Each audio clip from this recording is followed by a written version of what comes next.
Hey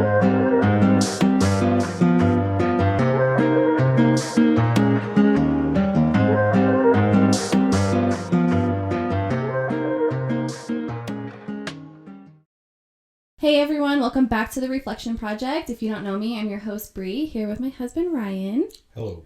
So, we had a comment on our teaser video on YouTube, and I was so excited. I went to go screenshot it because I was going to post it, and it's gone. And it said, oh my gosh, now I'm drawing it. Oh, it said, how bold of you in a stupid way. And it said user and then a bunch of numbers after that. So, first of all, welcome. And I was more excited about the comment and not the context. And the context could have been good, maybe. I don't know. I'm not sure. Thank you for saying it was a bold. Yeah. It was like a backhand. Pick up the sarcasm. What do they call it? Backhanded compliment? Is that what it's called? Like being an asshole. Oh, okay, yeah, or that. But I was more disappointed that the comment was deleted than the actual context of the comment. So, yeah. Anyways, last week I introduced my mental health journey, and it was a very nervous thing. I was honestly scared, but even going through editing, I felt good. I felt relieved. I got to tell my story of the worst parts of me. And I don't know, I'm really excited moving forward. Today we get to learn about you. Yeah. And what you want to talk about and your mental health journey. More talking than last week. And I'm excited. He does talk. Yeah. So, I mean, where do we start? I mean, I do want to preface, I'm going to ask questions to kind of pick up the conversation a little bit. I don't want people to think that this is my first time finding all this information out. I know every bit about you. Granted, I do learn more, something new every day with us and our marriage and you, but... Little things, yeah. But pretty much your dynamic growing up and, relationships and friendships and things like that. I mean, I know all of that, so I just didn't want our listeners and viewers to think, oh my gosh, she married this man. How does she not know this? Because I ask myself the same question when I watch a couple of podcasts of people that are you introduce them as a friend. Yeah, I don't think I'm going to look over at you and you look aghast at all. Awesome. Well, are you ready to get started? Yeah. Awesome. Okay. Let's start from the beginning. What was your life like growing up? What was your family dynamic? Yeah, I mean, start with my parents. They got together. My mom was still in high school. My dad was recently graduated. Mm-hmm. Oops, baby. Heck yeah. I think I was born right after graduation day. So, perfect timing. Yeah, a few days after me, so. Love that. You're welcome, Mom. Hanging in there. Yeah, I don't know. They were on and off, I guess. I don't remember a whole lot of that. Yeah. But I do remember when it was definitely off. I was 4 or 5. My little brother, he's 3.5 years younger than me, so mm-hmm. he doesn't remember any of that. All he knows is my mom and my stepdad, which they got together shortly after my parents split and moved away from each other. I don't know all the specifics, but mm-hmm. Yeah. So my dad, he was around for a few years, and then he decided that he was going to move out to Arizona mm-hmm. and hang out with his brother. His brother was going to school out there, and so that was a major part of me and my brother growing up, was just him not physically being there. Mm-hmm. And it wasn't it was 1990, early 90s. And growing up, we had to call was always calling collect. So my dad was always paying for it. Oh. So that was a rule. So I remember maybe once a month we would have a conversation with my dad. I mean, it's not like what, kids with divorced parents have now, where they just FaceTime whenever they want to. And, I would have given anything for that. I definitely do have a better relationship with my dad than my brother does, just because he was so young. And I think having that technology then would have helped. Yeah. But jumping into the relationship that we all had with my mom and my stepdad, it was loving. My mom was very loving. She still is. Oh yeah.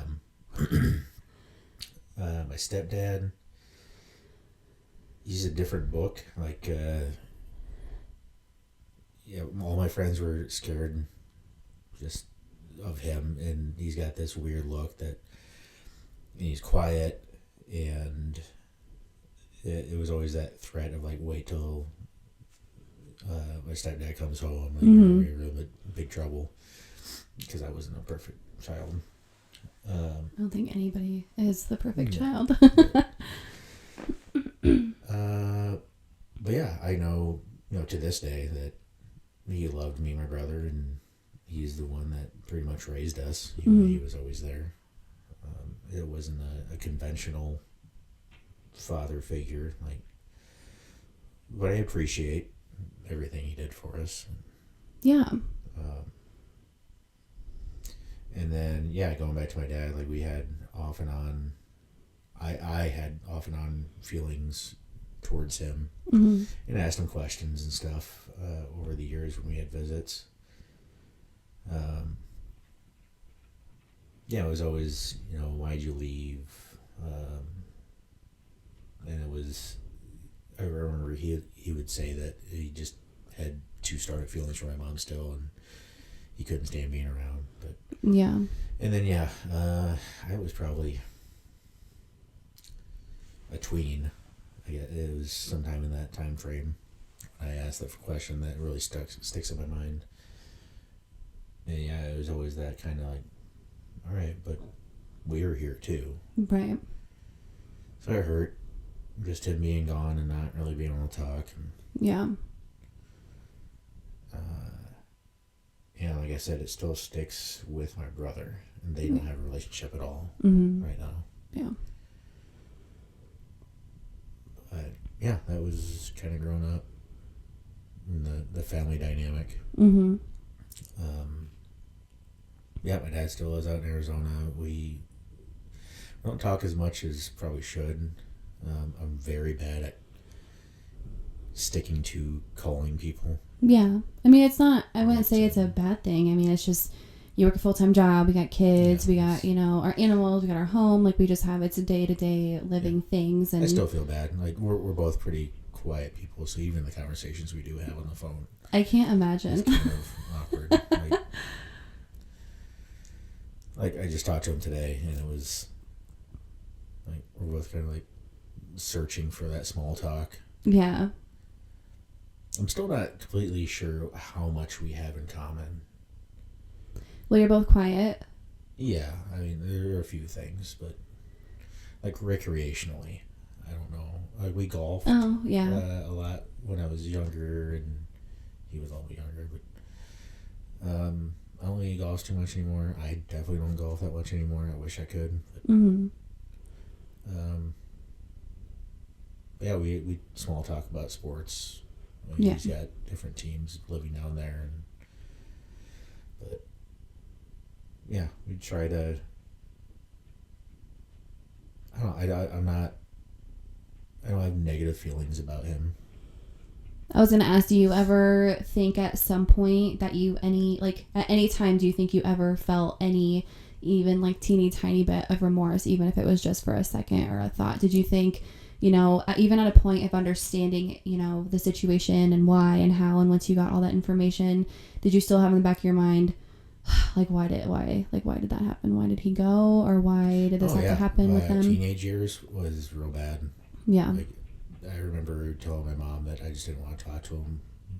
That monthly, semi-monthly phone call. Right. I just didn't want to do that. Yeah. I remember most of the times when we called, it was because of something with school, either something good like conferences or something, or I don't know, I'd screw up sometimes, and like my mom would say, "Yeah, you have to call your dad and tell him." So were you scared? I would be scared. I didn't want to disappoint him. Yeah. I don't know why. I don't know why I felt that way. And I felt more scared of disappointing him than I did just talking to my mom and my stepdad. I mean, when I think about it, it could be that usually when you guys call, it's on a positive basis or it's on a, regular basis. And you guys probably, I don't know, but positive communications for most of the time, or was just checking in, things like that. And it was like, oh my gosh, every other phone call is an update, or it's positive and uplifting and, catching up and good conversation. And then it's like, oh, now I have to talk to you about this when you already have some sort of guilt or remorse for whatever wrong that you've done. Yeah, and now as a divorced father, I can definitely relate. Mm-hmm. I hate those bad phone calls. Yeah. Those bad FaceTime calls that either one of the kids is having a bad day and they're just not feeling like talking. Right. I mean, I can feel that right away. Yeah. So backing up, and I was going to kind of touch base on, I get it, because my mom didn't, I was born in California. I moved here with my dad when I was younger, and my mom moved back when I was 8. So I want to tell a quick story because it's going to go back to, I felt similar to how you felt, except my mom came back, but she wasn't there for everything. I was upstairs in my room doing homework or hanging out with my sister. My little brother was in his room. And all of a sudden I come downstairs, my dad calls, and so I go downstairs and there's a baby sitting on the floor. And then my mom walks out of there was a bathroom in a back hallway, and she comes out and around, and I recognized her, but I almost didn't. It's like the time I surprised you for Christmas in Iowa a couple of years ago.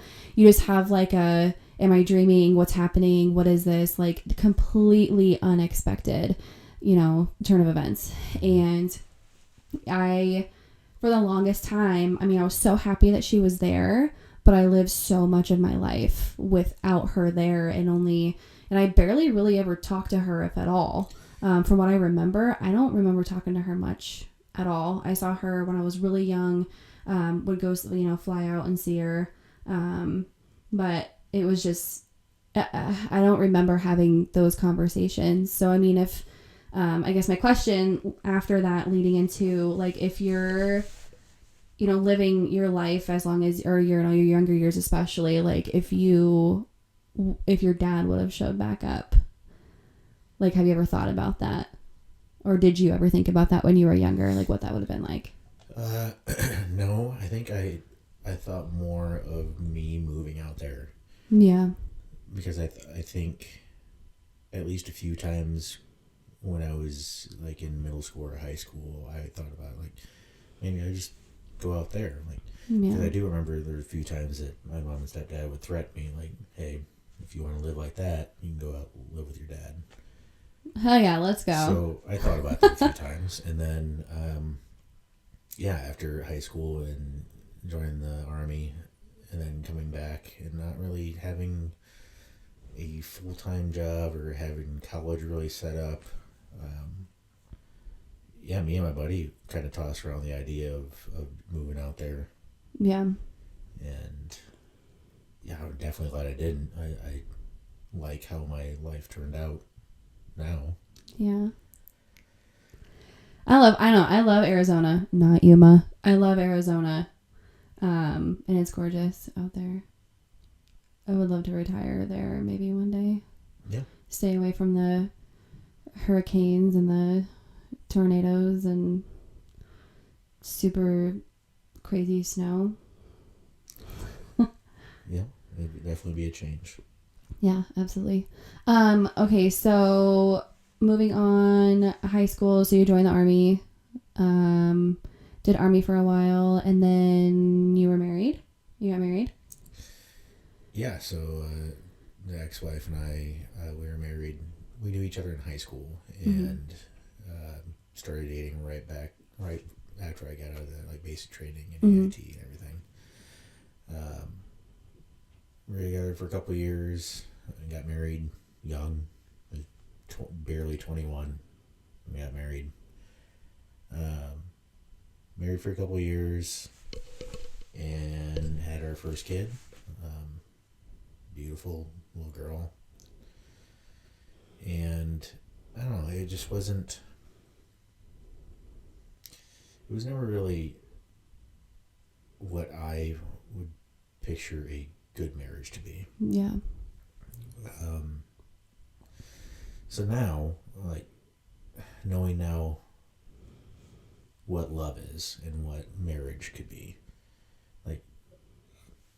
I always want to be doing things with you. I don't like guys' nights. If I'm doing something, an activity, a hobby, I want you at least there, if not actually participating with me. I love that I had to make you do. I had to make you do a guys' night, but I had to I wanted to go hang out with my best friend, and I wanted to have that girl time, catch up, just us girls, because we were always hanging out, the guys, all of us all together. Yeah. And I was talking to her, and she's like, I just really want a girls' night. I'm like, you know what, you're right. We need to have one. And it was, I'm gonna go out there. You're gonna go out. You're gonna have fun. You're gonna have a good time. And then I checked the rain camera at 1 a.m. and you're stumbling at the door. I was completely fine just staying home by myself with the dogs. And no, you were adamant about me. You need to go out, have a good time, have your time with guys. And that's what I'm so used to. And I was moping a little bit too the first hour of being with those guys. I like the guys. But I'm one, you weren't there. And two, I felt like I was being forced to do it. But then I warmed up. And I knew you were having a good time. And you had fun. I had maybe too much fun. Oh, wow. So then, okay, so married, had daughter, kid number 1, and then kid number 2? Yeah, a few years later. Mm-hmm. Boy. Awesome. A clone of me, I think. Identical. Yeah. He looks just like you. And his mannerisms are just like you. It's a little bit scary sometimes. That's why we bump heads so much. Absolutely, I agree. I can agree with that. So yeah, that was, let's see how many years would we have been married then?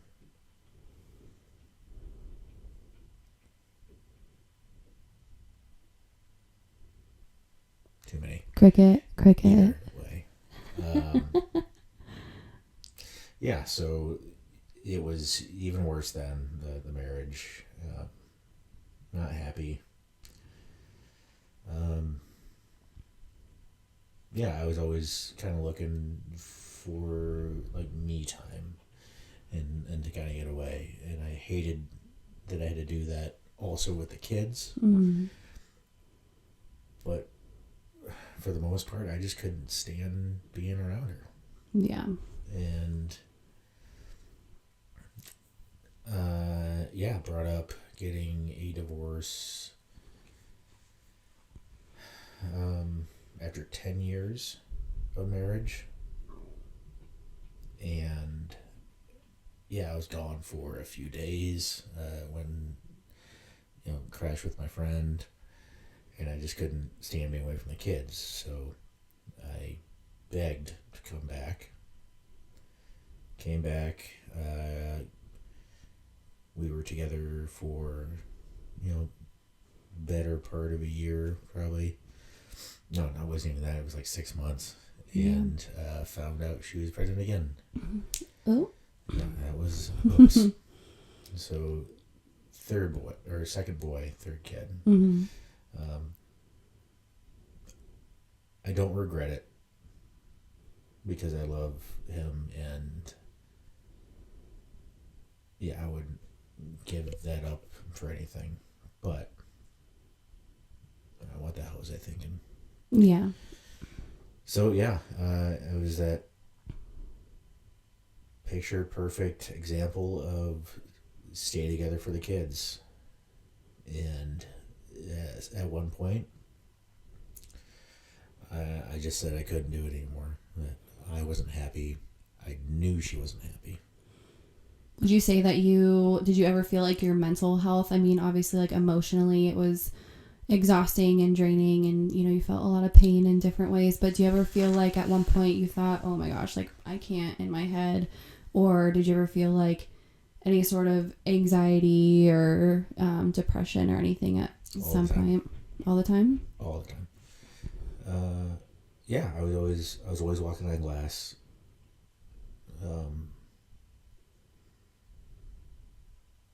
Yeah, I wasn't sure how into detail I was going to be about the relationship, but yeah, I was just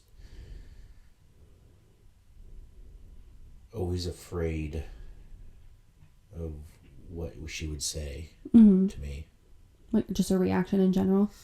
Yeah. Yeah, a lot of, I guess, emotional abuse and putting me down in front of friends and family and emasculating me and yeah, and then like the few times that I would speak up, it was after, you know, maybe a couple beers, and that was when I would actually speak my mind. Yeah, and have the confidence to say something. Yeah. And then yeah, she would say, "Hey, you're an alcoholic," because you yell, and because I would bottle it up and for explode. so long. That's so bad. Bottling up and keeping it inside. I know some people think it's a form of self-control, but it absolutely is not. Yeah. And I mean, I can say that too. There's times where I'm like, all right, I'm just gonna let it go. It's fine. It is what it is. And then I'll just have like a breakdown. And I do that. Like, and it even can be in like small doses where you do that. You keep it in. You're like, oh, it's not that big of a deal. But it's all those little things. But then again, like in a relationship, especially, that's supposed to be like, you're supposed to be open and honest, and communication is like number one that we learn. Yeah. And that's, yeah, I can absolutely see where it could be rocky between finally having to have that beer or two to get confidence in you to at least speak up because you felt like you couldn't, and then bottling everything up at the same time. It's not a good I never had breakdowns. They were explosions. Yeah. Because she would say something so repugnant that I wouldn't be able to help myself anyway. Yeah. It was just involuntary. Yeah. And I would always try not to do it in front of the kids. Yeah. But she would never have a problem doing that. Yeah.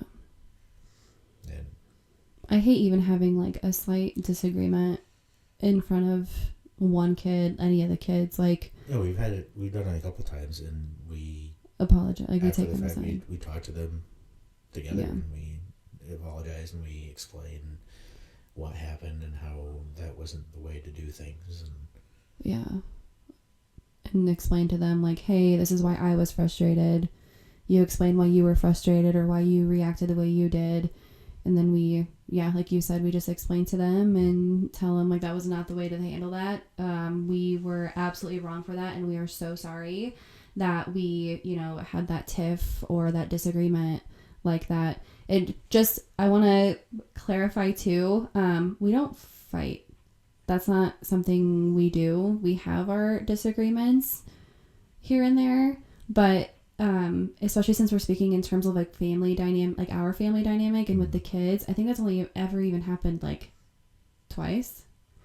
But it's not like we get like crazy or like violent or insane or anything like that. And even then, like when we have our kids, that's the time that we're really at our best. I mean, stress is kind of there a little bit.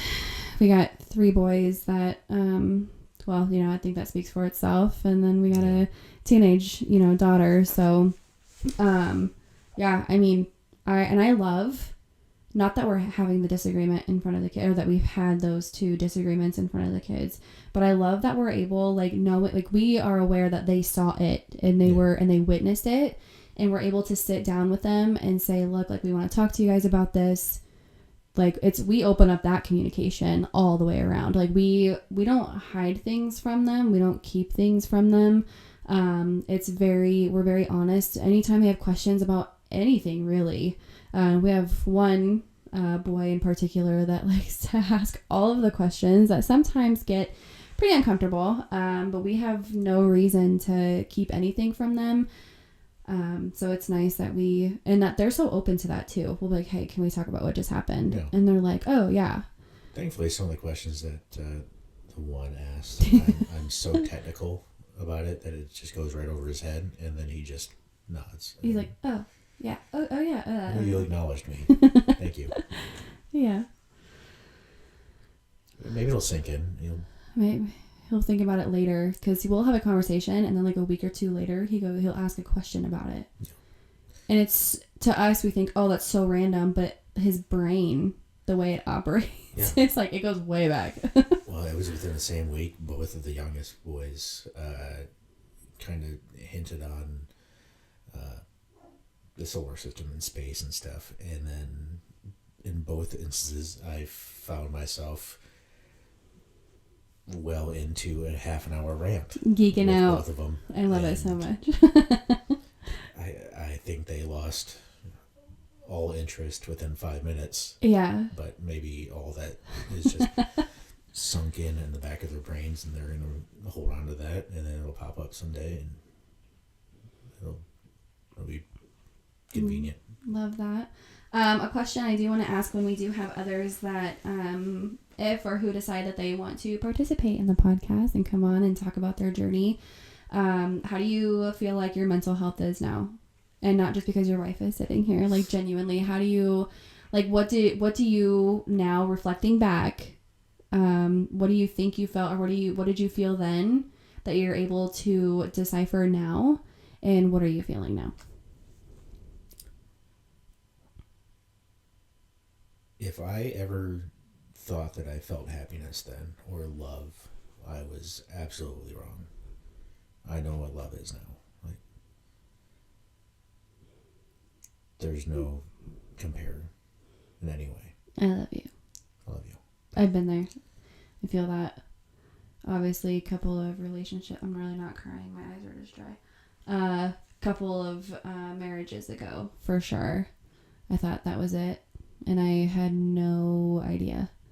Like, I've not been with anybody as, like, spectacular and amazing and honest and just you. Like, I can't even put it into words. It's so crazy.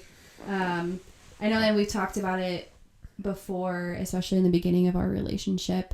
When we were having those moments of anxiety or stress or, things like that, we always remind ourselves that every decision, every choice that we made in our lives led to where we are right now. If anything could have been done differently or said differently or handled differently, we could potentially not be sitting here doing a podcast together talking about our past and our lives to the entire world. Yeah.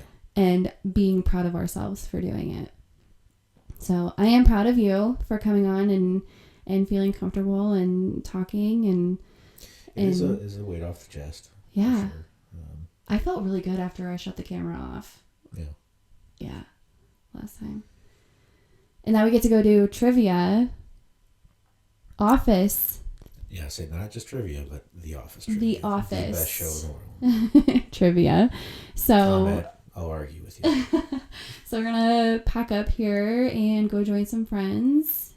And you're going to do trivia. I'm going to watch because I am not The Office. You haven't watched it 50 times, like the entire series? I just don't. I mean, maybe I'll know something. I am kind of curious to, like, see what you've caught. See what I've caught on to. Or, like, even if I don't know the answer, hearing the answers and either thinking, oh, or oh. It is kind of our, like, white noise show that I'm comfortable having on and falling asleep to, and then wake up, turn the TV off. Absolutely. Awesome. Well, yeah, we are very back and forth with our recordings right now. I had surgery. Everything is good. I'm good. We're doing good. That was quite the experience, and we will absolutely talk about that. It was a rough couple weeks. It was rough, but I'm feeling good. I feel really good. And I got back to work. I wasn't supposed to go to work for another few weeks, and it's like I did a complete 180. I feel awesome. Like, I'm so happy I went back to work. That, and I think I was probably going to lose my mind sitting in the house any longer by myself. I was getting a little bit stir crazy, but I wasn't sure if you were in a better mood because you were feeling better or because you got out of the house. Kind of both. Probably mostly feeling better, but getting out of the house helps for sure. Yeah, so we are gonna start really picking things up with recordings here soon. Things are kind of starting to clear before the holidays. We are going to do our next episode is going to be mental health in the holidays and family. Gonna be interesting. For those of us that have families, for those of us who don't have families or blended families. Yeah. Absolutely. You're just in my mind all the time. So we're going to talk about mental health in the holidays. We don't have a schedule set right now. We're still in the process of developing one. I also am going to be picking up on the marketing of the podcast because we are having content starting to roll out more than just once a month. So really excited for that. Again, this is if anybody wants to come on and visit with me or Ryan at this point, I mean, you can be a host. Yeah. I think something we also talked about was people could just send an email and then give us topics, give us your story. We can talk about it, and you don't have to actually be on the show. Even just different scenarios and things like that. I did get a question of, as we know, we just had an election recently and got asked if we were going to discuss that, as it did affect a lot of people's mental health. Unfortunately, I think you did say that we weren't going to do politics. I was just going to. I don't think it's still too soon. It is. And I will be too heated. Yeah. We are not going to talk politics. As important as your mental health is to me and to us and to this project, I trust and believe I hurt with those that are hurting with those results of the election. And that's all we're going to touch on for that, especially for right now.